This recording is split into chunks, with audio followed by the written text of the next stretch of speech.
En nombre de la Asamblea General, Au nom de l'Assemblée générale, j'ai l'honneur de souhaiter la bienvenue aux Nations unies à son Excellence Abdel Fattah al-Sisi, président de la République arabe d'Égypte.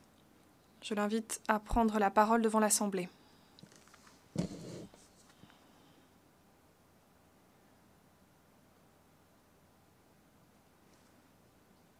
Merci, Monsieur le Président. Au nom de Dieu, le clément, le miséricordieux, avant tout, qu'il me soit permis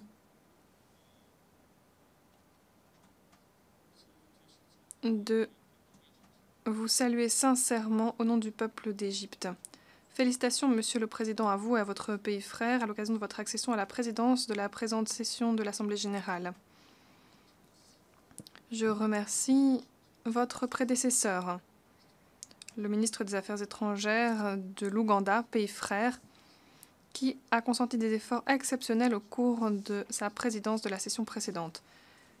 Je salue aussi le rôle constructif joué par le secrétaire général de l'Organisation des Nations Unies, qui ne cesse de travailler pour défendre les principes de la Charte des Nations Unies, constitution et référence en matière de relations internationales depuis 70 ans. Monsieur le Président, Mesdames et Messieurs, voilà quelques semaines, l'Égypte et le monde ont été témoins de l'inauguration du nouveau canal de Suez. C'est un exploit qui aura des conséquences très importantes dans plusieurs domaines économiques, par exemple le transport, le commerce, les services. C'est aussi la preuve des capacités de l'Égypte et de la détermination de son peuple à travailler sincèrement pour surmonter les obstacles et les différends. Je ne veux pas aujourd'hui m'appesantir outre mesure sur tous ces éléments. Je suis sûre que vous les connaissez bien. Mais ce que je veux souligner, c'est l'importance de ce qui a été possible sur le sol égyptien. Car ce nouveau canal n'est pas seulement le présent de l'Égypte au monde, c'est l'incarnation de l'espoir et de la capacité à transformer cet espoir en une réalité tangible, à imprimer un nouveau cap à travers un travail acharné. Vous serez peut-être d'accord avec moi pour dire que l'espoir, cette valeur ô combien essentielle, est la force qui n'a cessé de mener les individus et les peuples pour qu'ils continuent d'avancer en quête d'un meilleur avenir. Lorsqu'à l'espoir on ajoute le labeur et l'engagement, l'espoir devient alors la lumière la plus brillante qui soit, capable de dissiper les ténèbres du désespoir. Les ténèbres du désespoir qui aujourd'hui pèsent sur le Moyen-Orient. L'espoir et le travail acharné, l'Égypte en est un exemple, présenté à ses pays voisins en Afrique, en Asie et dans la Méditerranée. L'Égypte tend la main aux pays de la région. Elle souhaite contribuer à relever les défis du présent et à éliminer la voie vers l'avenir. En Égypte, nous sommes convaincus que le Moyen-Orient et le monde tout entier sont en péril et ont besoin d'un modèle proposant de nouvelles perspectives à nos jeunes. Il faut leur offrir des perspectives d'avenir. Il faut montrer aux jeunes que s'ils travaillent, ils peuvent participer à élaborer cet avenir. C'est dans ce contexte que j'annonce l'intention de l'Égypte de lancer, en coordination avec les Nations Unies et ses États membres, et avec une participation importante de jeunes de toutes les nations, une initiative intitulée « Espoir et action pour un nouveau cap ». HAND, si l'on se réfère à l'acronyme en anglais. HAND, ce qui signifie main, car l'Égypte tend la main aux autres pays. C'est sa contribution pour défaire les forces de l'extrémisme et les idées qu'il cherche à répandre. Il faut les combattre à travers des actions dynamiques, plutôt qu'à travers une résistance passive. Les efforts de lutte contre le terrorisme jusqu'ici ont reposé uniquement sur des réactions défensives. On s'est concentré sur le présent. Parallèlement à ces efforts importants, nous devons nous efforcer de canaliser l'énergie productive de nos jeunes pour qu'ils ne se laissent pas entraîner par les sirènes de l'extrémisme. Nous devons exploiter les capacités de la jeunesse pour ériger un avenir qui bientôt sera le leur. Mesdames et messieurs, Dieu a donné à l'homme le présent incomparable de l'esprit. C'est grâce à l'esprit que nous l'avons trouvé. notre capacité à utiliser notre esprit pour faire des choix, c'est la preuve ultime qui montre que nos divergences, nos diversités sont le produit de la volonté divine, qui n'accepte pas que les êtres humains n'aient pas de dessein. Face à cette réalité très simple, très facile à comprendre, tous les arguments avancés par des extrémistes, quelle que soit leur religion, notamment ceux qui souhaitent avoir le monopole de l'interprétation de l'islam, tombent en miettes. Ils oublient que ils ne font que propager leur interprétation biaisée de la religion, qui nie la vérité de l'islam, à savoir la tolérance, la justice, la charité. Ils refusent de reconnaître les droits des autres, avoir une opinion différente. C'est là la condamnation de la volonté du Créateur. En réalité, ils s'efforcent de parvenir à leurs objectifs, des objectifs universaux. Ils s'efforcent de recruter, d'endoctriner et de s'isoler. Il ne fait aucun doute que plus d'1,5 milliard de musulmans refusent de souscrire à l'opinion de cette petite minorité qui affirme s'exprimer en leur nom et qui veut, à travers la violence et l'extrémisme, marginaliser et réduire au silence tous ceux qui s'opposent à ces desseins. Le monde entier doit bien s'en rendre compte. Je ressens la détresse de tous ces musulmans qui souffrent des discriminations, des préjugés uniquement parce qu'ils appartiennent à cette grande religion. De tels actes de discrimination, sans aucun doute, sont considérés par les forces d'extrémisme comme un triomphe sans précédent. En effet, les extrémistes visent avant tout à créer un fossé entre les musulmans et le reste du monde, un fossé le plus profond possible. Qu'il me soit permis, dans un tel contexte, de poser la question suivante. Combien de musulmans devront être victimes des abominations du terrorisme et de l'extrémisme avant que le monde se rende compte que nous sommes tous en guerre contre le même ennemi, que nous soyons ou non musulmans, que nous sommes menacés par le même péril? Faudra-t-il encore verser beaucoup de sang dans ces pays qui sont la proie du terrorisme avant que la communauté internationale ne se réveille et n'ouvre les yeux face à la réalité de ce fléau auquel l'Égypte aujourd'hui est confrontée en première ligne des pays musulmans? Quand la communauté internationale se rendra-t-elle compte qu'il n'y a pas d'autre solution que la solidarité entre tous les peuples pour vaincre ce mal partout où il existe?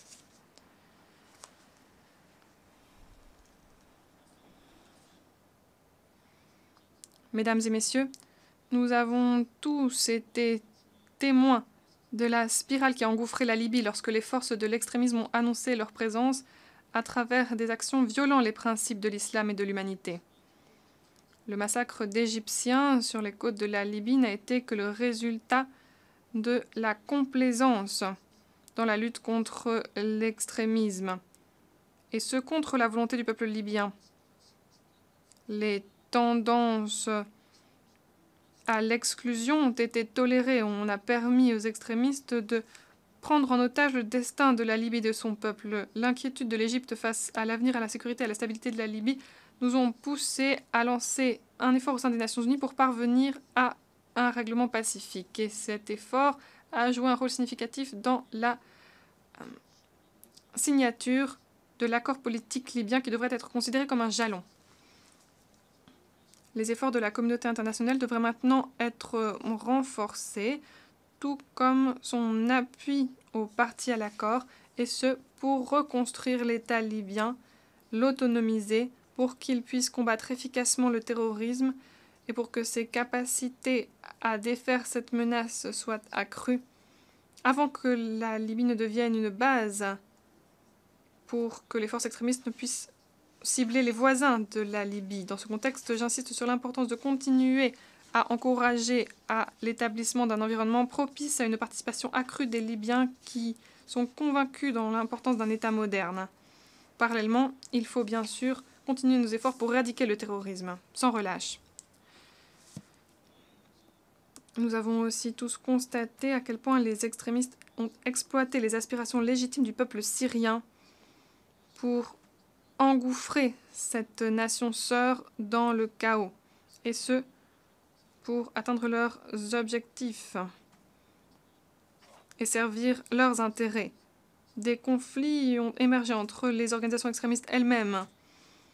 Chacun veut mettre la main sur les fruits de la guerre. Aujourd'hui, la Syrie est déchirée.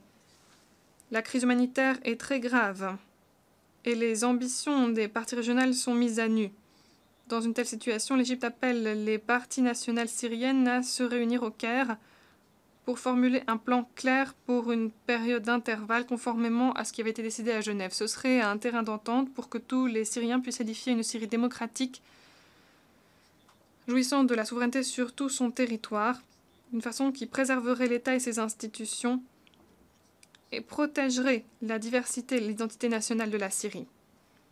Les parties syriennes aujourd'hui sont invitées à contribuer avec énergie à tous les efforts fournis pour parvenir à un règlement politique négocié à la crise, afin de répondre aux aspirations du peuple syrien.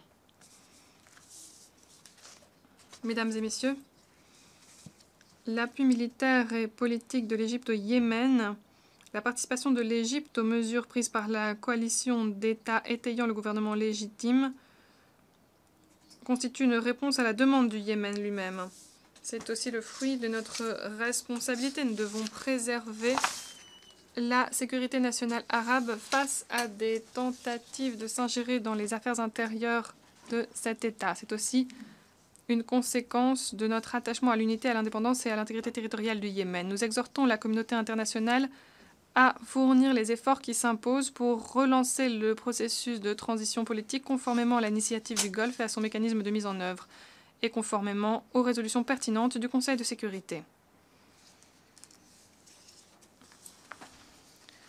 L'Égypte suit avec attention les dernières évolutions en Irak.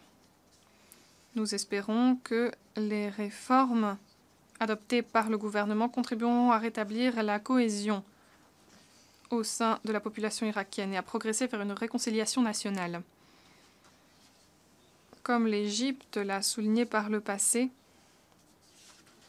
le sort de plus en plus précaire des réfugiés qui fuient les conflits armés réaffirme la nécessité de travailler à régler ces conflits et à faire face au fléau du terrorisme, un facteur qui aggrave ce phénomène. Il faut aussi créer des canaux d'immigration légale et faciliter le transport et établir un lien entre les migrations internationales et le développement. Nous accueillons de plus en plus de réfugiés. Des réfugiés qui partagent avec les Égyptiens les mêmes services en matière de santé, d'éducation et en matière sociale fournis par l'État en dépit du fardeau économique que cela représente. L'Égypte espère que l'on trouvera une solution à cette crise à court terme pour alléger les souffrances humanitaires des réfugiés et sur le long terme. Pour cela, il faudra remédier aux causes fondamentales de cette crise.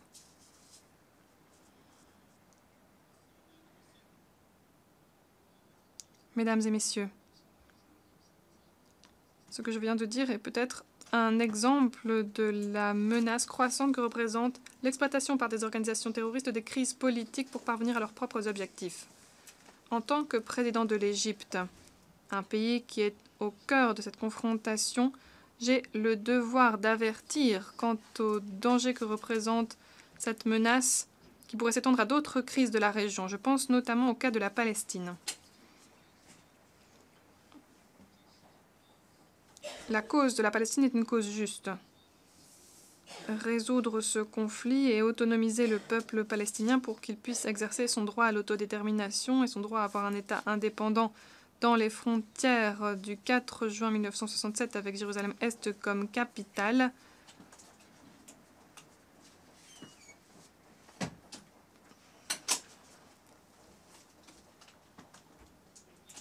Résoudre ce conflit, donc, permettrait de tourner la page définitivement sur l'un des facteurs les plus importants contribuant à l'instabilité dans la région, l'un des prétextes les plus dangereux utilisés pour justifier l'extrémisme et le terrorisme.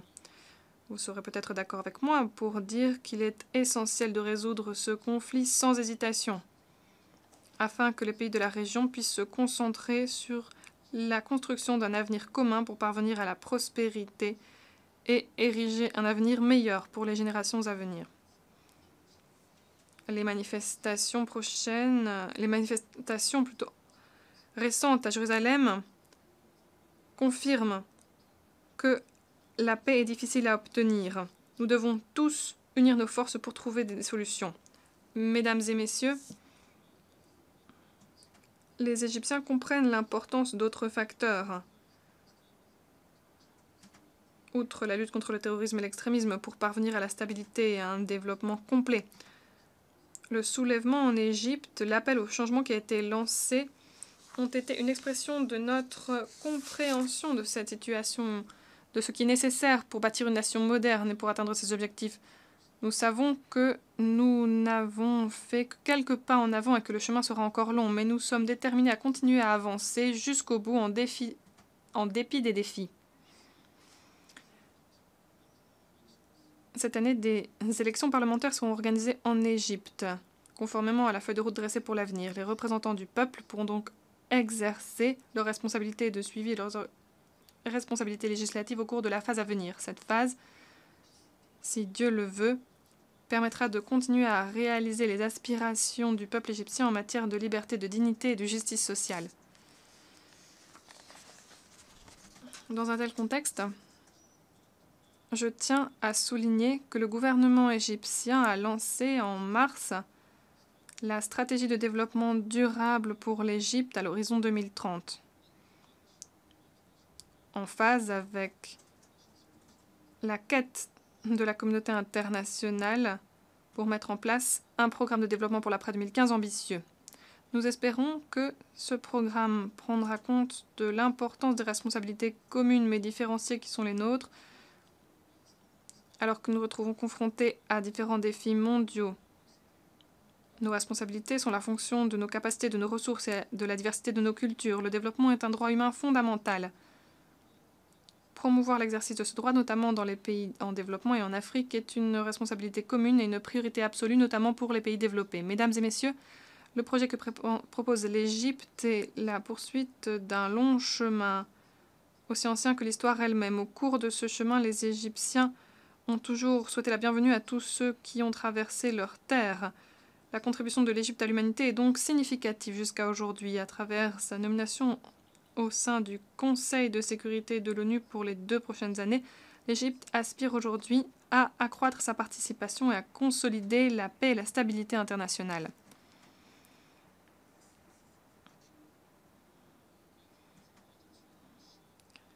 Vous avez fait preuve de votre confiance vis-à-vis de l'Égypte et cette confiance ne sera pas trahie, car l'Égypte est bien consciente de ses responsabilités en ce moment charnière. Et nous essaierons de servir les intérêts de l'Afrique et de la région arabe, mais aussi du monde entier. L'Égypte s'efforcera de défendre les buts et principes de la Charte des Nations Unies et les valeurs qui font la civilisation humaine. Les rives du Nil ont été les témoins de la naissance d'une des premières civilisations. L'Égypte est restée pendant de nombreux siècles un centre de connaissances, d'art, une lumière pour les autres pays et les autres nations. En dépit des difficultés et des revers, l'Égypte s'est montrée persévérante. Le peuple égyptien aujourd'hui souhaite encore une fois faire partie de l'histoire et je suis confiant car je crois qu'avec l'aide de Dieu, le peuple égyptien pourra réaliser ses aspirations les plus élevées pour lui-même, pour notre pays, pour la région et pour le monde entier. Longue vie à l'Égypte. Longue vie à l'Égypte. Merci, que la paix soit avec vous.